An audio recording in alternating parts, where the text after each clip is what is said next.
áfram höldum við hér í föstudagsþætti N4. Við höfum fylgst með því á undanförnum vikum að það verið að útskrifa fólk úr menntaskólum og háskólum og í kjölfarið birtast gjarnan viðtöl við dúxana.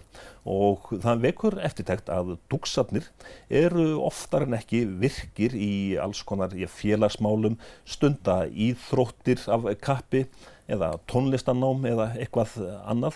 Jón Már Héðinsson í menntaskólanum á Akureyri, hvað það sem að einkennir dúxa? Þú hefur væntanlega tekið eftir þessu líka að dúxarnir, þeir bara liggja ekki alltaf heima yfir bókunum.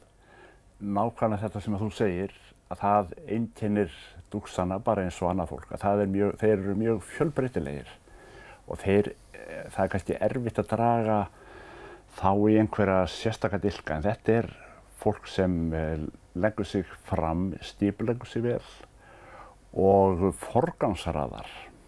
Þó dúxarnir standi sig vel í námi og taki virkan þátt í félagslífi, þá forgangsraðar og skipuleggja tímann sinn vel og eru mjög fjölbreytilegt. Þetta bara fjölbreytilegt fólk eins og bara allir aðrir nemendur skóla. Þannig að ef maður gæti sagt það sem að einkennir þá sem að skara fram úr í námi vinnusemi og að þetta eru einstaklingar sem skipuleggja sig vel. Það kannski þá líka að þessi dúxar, að þeir skipuleggja sig vel, en þeir hafi líka svona unun að því hvað þeir eru að gera? Já, þeir og eins og bara fjölmargir nemendur og flestir nemendur sem að allavega við erum að vinna með og eru samstarfsfólk okkar í menntaskólanum að þetta eru einstaklingar sem leggja sig fram að gera sér starfið skemmtilegt, horfa á hvað ánægjulegt við það sem þau eru að fást við. Nemendur sem skara fram úr í námi að fást við jafn fjölbreytilegt nám. Þetta eru einstaklingar sem að taka bara almennt nám, sumt það sem þau hafa verulega mikinn áhuga og höfðar verulega til þeirra, annað síður, en þau gera sér það ekki leiðilegt þó það höfði ekki beinlínis til þeirra. Þannig að þau gera sér allt það sem þau taka sér fyrir hendur skemmtilegt og áhugavert og leggja sér mikið fram og af ástríðu við það sem að þau hafa sérstaka unun af. En stundum talað að til dæmis menntaskólakerfið, þar sem að þú starfar, að það hafi tilhneigingu til þess að vera svona miðjusækið. Hvað segirðu þennan punkt? Hvernig menntaskólakerfið í stakk búið til þess að koma til móts við og þjóna þá dúxunum? Ég held að dúxarnir séu bara eins og hinu nemendurnir á þann hátt að þetta fólk sem bara vill fá að spreyta sig á ýmsu. Ekki láta draga í dilka, heldur spreyta sig á ýmsu. Þetta eru nemendur eins og þú bentir á sem að hafa mikinn áhuga á tónlist, íþróttum, leiklist og forritun, bara fjölmörgu og hafa líka náttúrulega áhuga á bara tungumálum, hafa áhuga á raungreinum, eðlisfræði, stærðfræði. Það kannski verið mest einblínt á þessa sem skara fram úr í, ég segjum bara eðlisfræði og stærðfræði. En það eru líka fjölmargir sem eru dúxar og eru í félagsgreinum og tungumálum. Þannig að þetta eru bara fjölbreytilegir einstaklingar og ég held að menntaskólinn, eins og bara menntaskólinn á Akureyri, hann gefi þessum nemendum ríkulegt tækifæri. Hins vegar mætti vel vera meira samspil bæði á milli grunnskóla og framhaldsskóla, þannig að nemendum, og við höfum verið að bjóða nemendum að koma ári fyrr úr grunnskóla til að spreyta sig á framhaldsskólanámi. Og það mætti líka vera á þann hátt að nemendur sem að vilja það og hafa áhuga fyrir því að spreyta sig á háskólanámi fyrr, þar sé að taka kursa í háskólanum fyrr, að það mætti vera líka möguleiki þeim megin. Þannig og við höfum reyndar verið að tala það, ég og Eyjólfur, rektor hérna við Háskólann á Akureyri, að auka þetta eða koma þessu svona í farveg þannig að það verði í þessum skólabæ í Akureyri þá verði litið meira á allt nám sem eina heild alveg frá leikskóla og upp úr háskóla og símenntun síðan í framhaldi. Þannig að það verði í rauninni ævilangt nám en það verði gert á þann hátt að það verði áhugavert. Og þar geta þessir einstaklingar sem vilja reyna á fjölbreytileika sinn fengið útrás. Þannig að þú ert ekki að boða að í farvatninu bara sér braut fyrir alburðanemendur?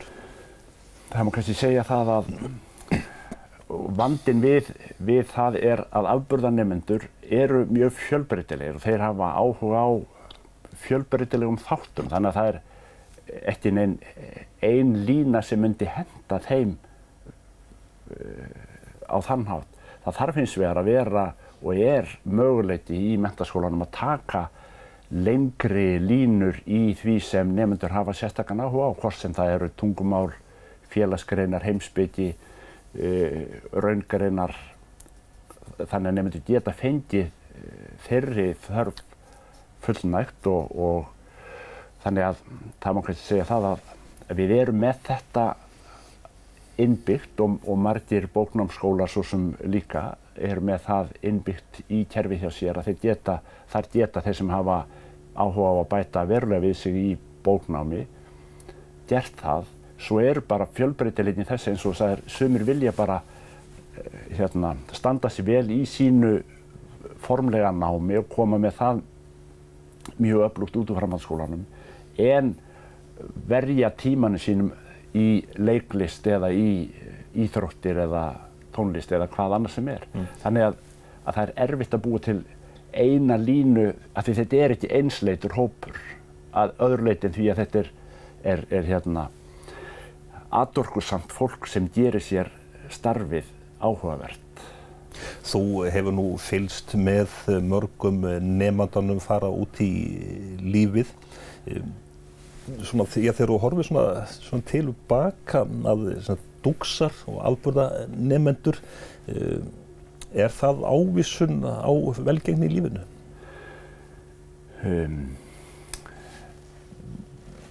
Já, það getur verið það, ef menn halda áfram að rækta þann garð.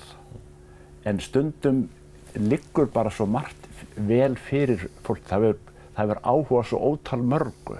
Það getur gert svo margt. Og það tekur það, og þeir geta verið dúksar eða svona í efstu 10% í einkunnum í skóla. En þeim veitist kannski stundum erfitt að finna sér sinn farveg. Tekur þá ekkert skemmri tíma heldur en þá sem eru svona bara búin að ákveða það einhvern tíman upp úr 17-18 ára aldri hvað þau ætla að gera í framtíðinni og stefna markvisst að því. Þannig að það sem þeir hafa ræktað með sér í grunnskóla og framhaldsskóla, ef þeir halda áfram að rækta þann garð sinn og hafa áhuga og leyfa sér það að hafa áhuga á því sem að hugurinn girnist, læra það sem þau hafa mestan áhuga á en ekki það sem að þeim finnst að sá sem stendur sig vel í einhverju tiltekinni grein, þá eigi hann að fara eitthvað annað. Við höfum séð dæmi um það að nemendur sem hefur staðið sig afburða vel á raungreinarsviði fer svo í heimspeki eða sálfræði og stendur sig mjög vel þar. Hugurinn stóð þangað, þó að hitt væri líka mjög krefjandi og örandi og viðkomandi hafði gaman af því. Og svo öfugt, þannig að þetta menn og nemendur eiga að læra það sem að áhuginn stendur til, það mun gera lífið þeirra farsælt. Þau ætti að fara upp á eitthvað færiband hvað það varðar. Við óskum dúksum og auðvitað öllum sem að yngri eru að fara svona út á lífsbrautina velfarnaðar. Jón Már, þakka þér fyrir komuna hér. Takk sömuleiðis. Og við höldum áfram hér rétt strax.